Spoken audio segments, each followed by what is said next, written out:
What happens when one of the most prepared teams in modern F1 sabotages itself in the middle of the race? What happens when the engineer himself reveals that it was an avoidable disaster? Today we will tell you the story of the day McLaren let glory slip away in Qatar. Due to an inexplicable decision. The race began with controlled intensity. Piastri led with authority. His pace was solid, his driving clean, and the McLaren MCL39 seemed to respond with surgical precision to every demand of the Qatari track. However, even before the lights went out, all the teams knew one thing. The key to winning that day was not only in speed, but in perfectly understanding the strategic window defined by Pirelli. For safety reasons, it had been established that no tire could be used for more than 25 laps. This forced all teams to plan at least 2 stops. With this condition, the strategists had marked lap 7 as the most logical point to make the first stop if a neutralization occurred. And that opportunity came. The collision between Nico Hülkenberg and Pierre Gasly was dramatic, although without serious consequences, and led to the deployment of the safety car. It was the dream moment for any strategy chief. Stop with the loss of time minimized, overtake rivals who decided to stay outside, and keep the tactical window open for the second stop. All teams understood the message. Everyone, except McLaren. The surprise was immediate and disconcerting.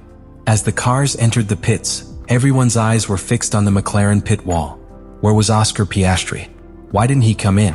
While the rivals made their first tire change, the race leader was still on the track. Only Esteban Ocon and his own partner, Lando Norris, took the same route. In a matter of seconds, what was a perfectly controlled race by Piastri became an almost impossible mission. But the problem was not only tactical, it was symbolic. What happened on that lap 7 exposed a deeper crack within the McLaren system. The absence of clear leadership at critical moments. In Formula 1, decisions are made in milliseconds. There is no room for hesitation, for assumptions, for waiting to see what others do. However, that's exactly what McLaren did. By letting the moment of the safety car stop pass, the team sold Piastri. The Australian, who had already done everything right during the weekend, was forced to run against the tide from that moment on. The time lost when stopping under the green flag, added to the traffic and mandatory tire management, destroyed any real chance of victory. And the most frustrating thing for Piastri was not only losing the lead, but knowing that the opportunity was taken away from him not because of his mistake, nor because of the superiority of another driver, but because of the indecision of his own wall. In a sport where the margins are so small, these mistakes cost much more than a position. They cost confidence, internal unity, and sometimes championships. What was experienced in Qatar was a strategic collapse in slow motion. A chain of errors that began with a doubt and ended with the confirmation that even the most prepared teams can fail when the pressure is absolute and leadership is diluted. The most revealing moment of the entire McLaren debacle in Qatar did not occur on the track, but on the radio. Because if the strategic error was shocking, what was heard through the internal channels between Oscar Piastri and his engineer Tom Stallard was simply devastating. Not because of what they said, but because of what they couldn't say. The radio exposed, without the need for embellishment, that McLaren not only made a bad decision. He did it without conviction, without leadership, and above all, without clear communication with his pilot. In the middle of lap 7, with the safety car already deployed, Piastri approached the pit lane entrance. He knew that was the critical strategic turn. They had discussed it previously in race meetings. They had studied it in simulations. It was an elementary part of the plan. But when the time came, silence filled everything. Piastri asked, "What are we doing?" No one responded immediately. There were no orders, no clarity. Just a pause that in Formula 1 is equivalent to an eternity. It was in that exact second where trust was broken. When a leading Grand Prix driver asks what he should do and doesn't get a clear answer, not only is a pit stop lost, the connection between the cockpit and the pit wall is lost. The chain that keeps any winning strategy alive is broken. Piastri continued. He crossed the pit line without stopping. And then, when it was too late, Stallard told him that all the cars behind him had stopped. Oscar's reaction was dry, full of helplessness. There was no need to raise his voice.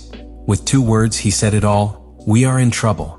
It was the kind of phrase that is not thrown into the air by chance. It was a sentence. A conviction. And the worst, it was already irreversible. Lando Norris experienced a parallel situation. He too remained on the track during the safety car. He too questioned his engineer, Will Joseph, with a question that pierced McLaren's bubble of apparent control. "Shouldn't we have stopped too?" The response he received was even more disconcerting. "We want to maintain flexibility for the rest of the race." Flexibility. A word that, in the midst of such a critical situation, sounded more like an excuse than an argument. Stella explained that McLaren did not expect the entire field to pit on lap 7.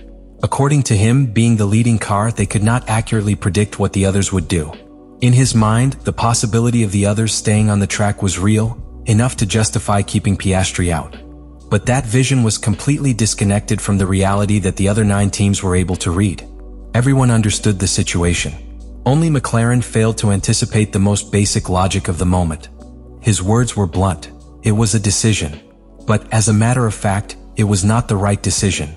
And in that phrase, the entire strategic tragedy of McLaren in Qatar was encapsulated. It was not a mechanical failure, nor a bad stop, nor even a millimeter miscalculation. It was a choice. Reasoned, discussed, and deeply wrong. The director also mentioned another possible justification: avoiding a double stack, that is, 2 consecutive stops for his pilots. This maneuver can be risky if not executed perfectly. The reaction time between one car and another must be exact. If there are delays, the second driver loses valuable seconds or even has to wait in the pits. In this case, that would have affected Lando Norris, who was running third. However, Stella was clear in pointing out that fear of the double stack was not the main reason for the decision. It was just another factor. Because even if the team had decided to prioritize one of the 2 cars, the logic of the moment required sacrificing one to protect the other. Instead, they left both out, losing twice. And that was where the other visible face of McLaren entered the scene: Zak Brown. The team CEO was equally blunt: "We clearly made a mistake." His statements did not seek to soften the impact, nor offer corporate excuses. He acknowledged that it was a poor reading of the race, poor execution, and a lack of strategic clarity. But that Sunday, in a race that was on track to seal a double and extend McLaren's lead, the team handed 25 points on a plate to its rivals. Piastri, who should have won, finished second. Norris, who had podium pace, got stuck in traffic and fell out of the top 5. Meanwhile, Max Verstappen won a race he shouldn't have won, scoring 25 key points in his chase for the title. From a mathematical point of view, the blow was brutal. McLaren went from having a strategic cushion over its pursuers to once again entering into a hand-to-hand fight against Red Bull and Mercedes. But the greatest damage was not numerical. It was psychological.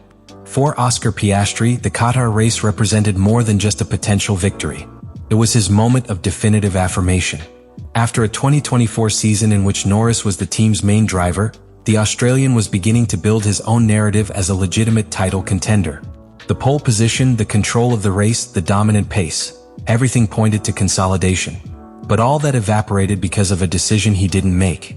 That helplessness leaves scars. Because when a driver does everything right and still loses, the frustration is not directed at the car or the rival. He heads inward, towards the wall, towards the voices that should protect your interests. And that slowly erodes confidence, team spirit, and even driver morale. Lando Norris didn't come out unscathed either. Although less affected by track position, he was also harmed by a wrong strategy that took him out of the direct fight for the podium. And in a season where every podium counts, where consistency is as important as speed, these types of mistakes hurt twice as much. For McLaren as a structure, Qatar was a lesson, but also a reminder of its recent past. The team had been criticized in 2023 and part of 2024 for communication failures at key moments. The previous season they managed to overcome and win the Constructors' Championship thanks to an impeccable second half. However, the ghost of those poorly executed decisions has returned, and at the worst possible moment. In Qatar, McLaren was caught in that trap.